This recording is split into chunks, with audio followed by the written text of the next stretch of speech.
C'est l'heure de vous informer, mesdames, messieurs, bonsoir et bienvenue. Lambert Mende Omalanga n'a pas dit que Joseph Kabila présentera son dauphin en juillet 2018, mais plutôt que les candidats de différentes plateformes seront connus en juillet suivant le calendrier électoral. Une précision du porte-parole du gouvernement suite à la mauvaise interprétation de ses propos dans une interview accordée à VOA Afrique. Et puis la SADC se dit satisfaite de l'avancée du processus électoral en RDC. Son secrétaire exécutif a aussi noté des avancées politiques en RDC, notamment la mise en œuvre de l'accord du 31 décembre 2016. Laurence Tax a exhorté les Congolais à résoudre leurs divergences de manière pacifique et à placer la paix par-dessus tout. Et en sport, sachez que 2 internationaux congolais de football ont été prêtés à d'autres équipes pour un éventuel rachat.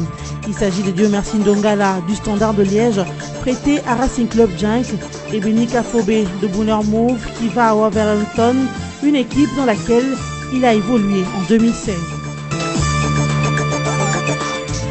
Je n'ai pas dit qu'au mois de juillet, le président Kabila va se choisir un dauphin.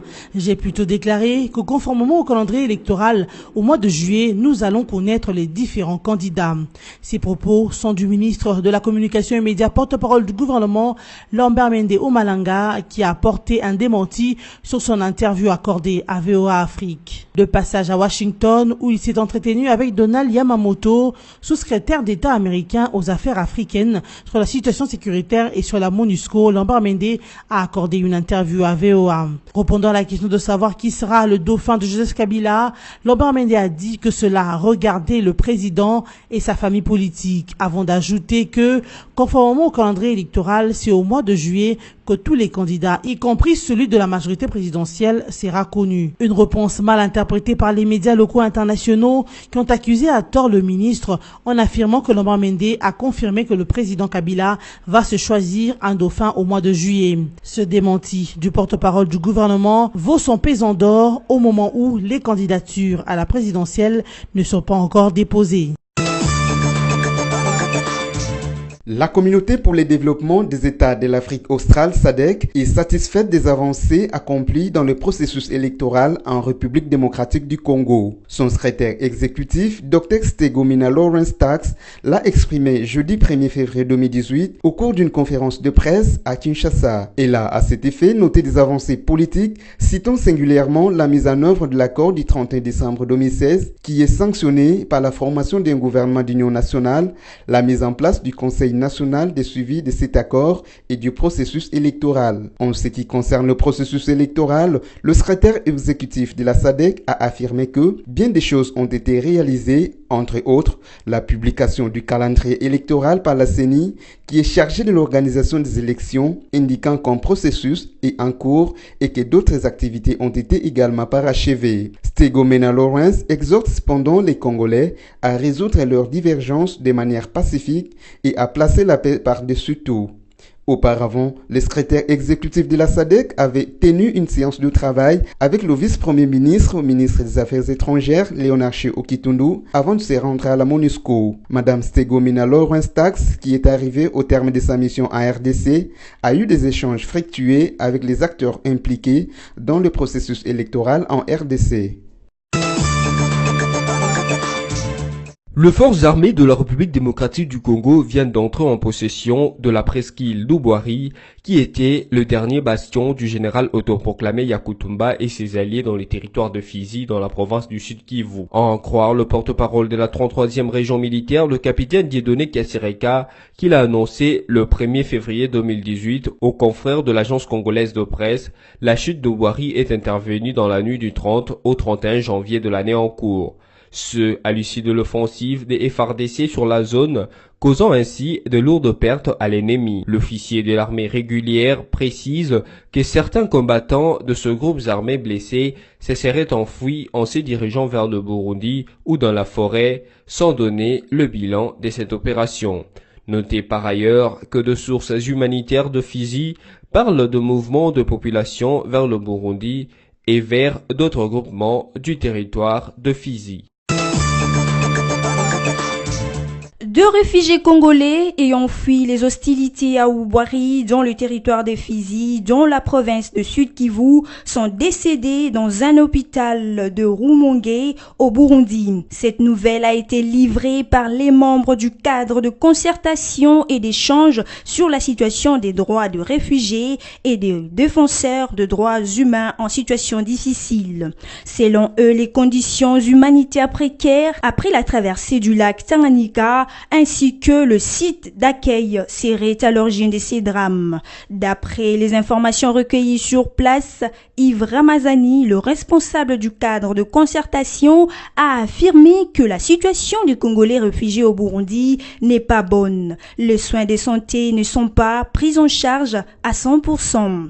Pour rappel, les affrontements dans l'est de la RDC ont provoqué le déplacement de près de 7000 Congolais au Burundi. Selon le Haut-Commissariat des Nations Unies pour le réfugié, HCR, près de 1200 autres Congolais ont fui en Tanzanie et d'autres encore en Ouganda. Ainsi, pour remédier à cette situation précaire, le responsable du cadre de concertation et d'échange sur la situation de droits de réfugiés a recommandé au Haut-Commissariat des Nations Unies, à l'issue d'une mission d'évaluation de la situation de réfugiés au Burundi, de prendre en charge le réfugié en situation précaire.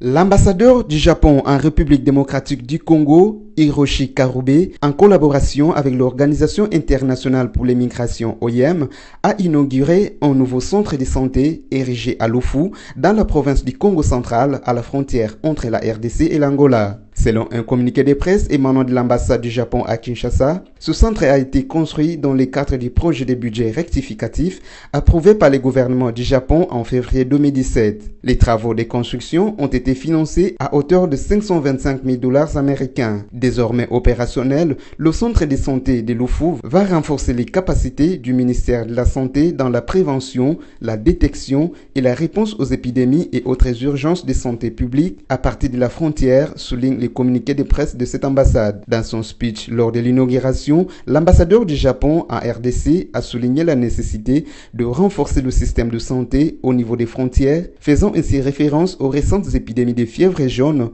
et de choléra qui se sont propagées entre la RDC et l'Angola. D'après Mamadou Mustafa, représentant du chef de mission de l'OIM en RDC, le Japon reste un partenaire privilégié de l'OIM, notamment sur les questions de migration et la prise en charge des questions de santé dans les espaces frontaliers.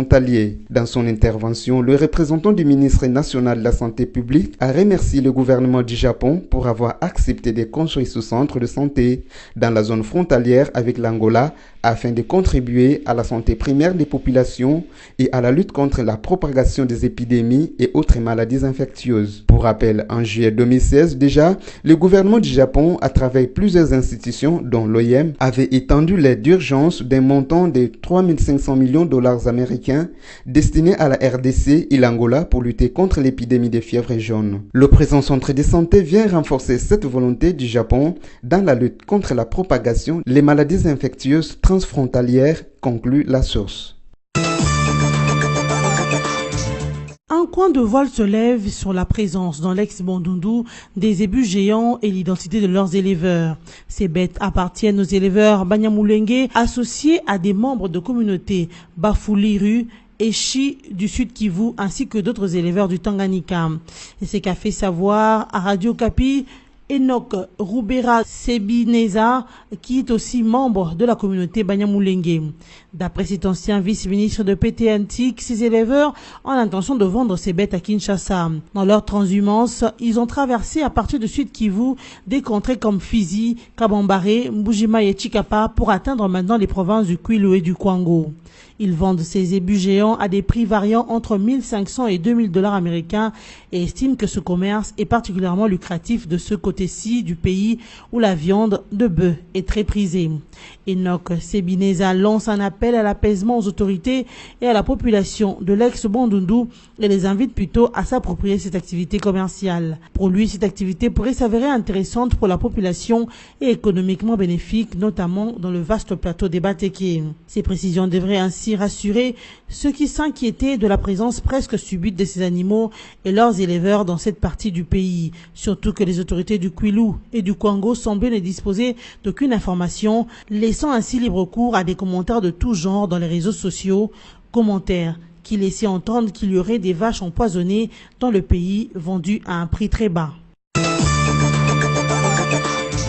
L'international congolais Diemersi Ndongala est prêté pour un transfert dès 6 mois avec option d'achat au Racing Club Gate par les Standards de Liège en Belgique jusqu'au terme de la saison 2018. C'est ce qu'a annoncé le club liégeois sur son compte Twitter. Diemersi Ndongala avait quitté la Gantoise pour les Standards en janvier 2017. Les RC Gent est actuellement 7e au championnat belge Jupiter Pro League avec 31 points en match joué, derrière le leader Club Bridge qui a 77 points. En outre, l'attaquant de l'équipe nationale de football de la RDC Benik Afobé a été prêté à Wolverhampton, actuel leader des championnats Shrip, jusqu'à la fin de la saison 2018 pour Bournemouth. Il est apparu à 17 reprises avec Bournemouth cette saison. Originaire de Londres, Benik Afobé totalisera 25 ans le 12 février, retourne à Wolverhampton, club où il a évolué en 2016 avant de repartir à Milton Keynes Football Club. Ces journal, mesdames et messieurs, voici le rappel de principaux titres. Lambert Mendo Malanga n'a pas dit que Joseph Kabila présentera son dauphin en juillet 2018, mais plutôt que les candidats de différentes plateformes seront connus en juillet suivant le calendrier électoral. Une précision du porte-parole du gouvernement suite à la mauvaise interprétation de ses propos dans une interview accordée à VOA Afrique. Et puis la SADC se dit satisfaite de l'avancée du processus électoral en RDC. Son secrétaire exécutif a aussi noté des avancées politiques en RDC, notamment la mise en œuvre de l'accord du 31 décembre 2016. Laurence Tax a exhorté les Congolais à résoudre leurs divergences de manière pacifique et à placer la paix par-dessus tout. Et en sport, sachez que 2 internationaux congolais de football ont été prêtés à d'autres équipes pour un éventuel rachat. Il s'agit de Diemersi Ndongala du Standard de Liège, prêté à Racing Club Gent, et Benik Afobé de Bournemouth qui va à Wolverhampton, une équipe dans laquelle il a évolué en 2016. Merci de nous avoir suivis. On se retrouve très bientôt.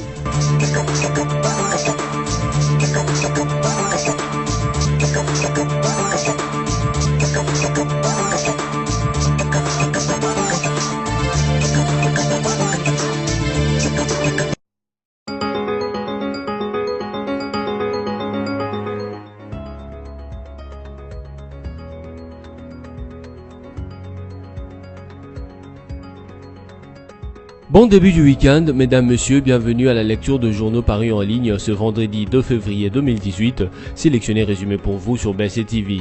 Ouvrons cette revue de presse avec Forum des As qui titre à sa une « Malaise au G7 ». Comme inscrit dans son ADN, le groupe constitué autour de Moïse Katumbi a commencé sa dislocation.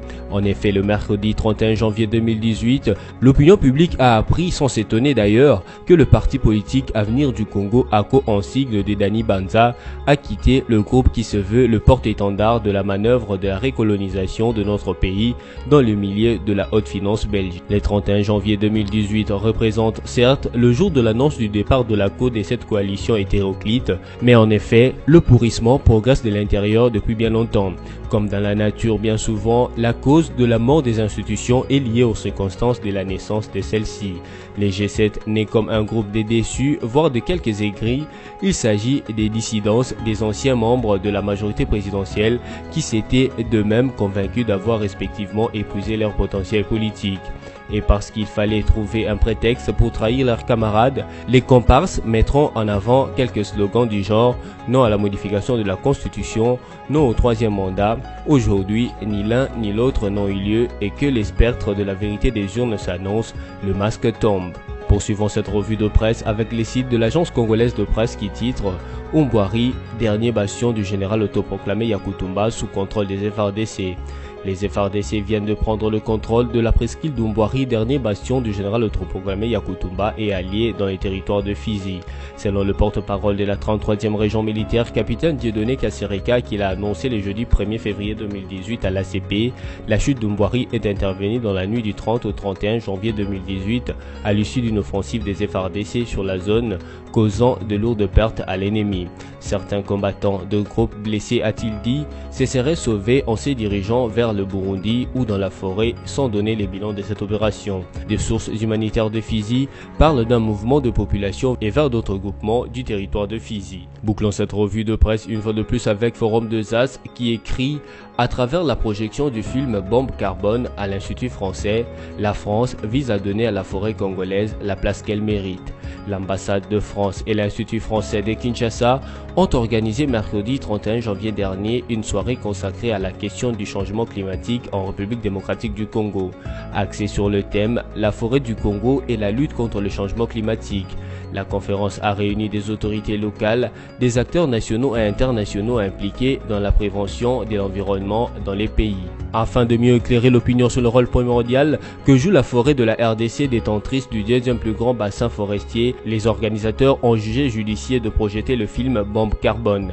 Ce reportage retrace l'expédition d'une équipe de chercheurs anglais au plus près de la grande tourbière du monde dans la forêt équatoriale du bassin du Congo, découverte grâce à des images satellites. L'équipe des chercheurs ont à l'occasion sensibilisé les populations de la localité de Lokolama, située dans l'ex-province de l'Équateur, sur l'importance de la prévention des tourbières, ces zones marécageuses qui renferment 30 milliards de tonnes de carbone, en martelant sur le risque que la planète encourt si les gaz que renferme ce marais se répandaient dans l'atmosphère, ont également été expliqués aux autochtones pour que ce dernier prenne conscience des méfaits de la déforestation.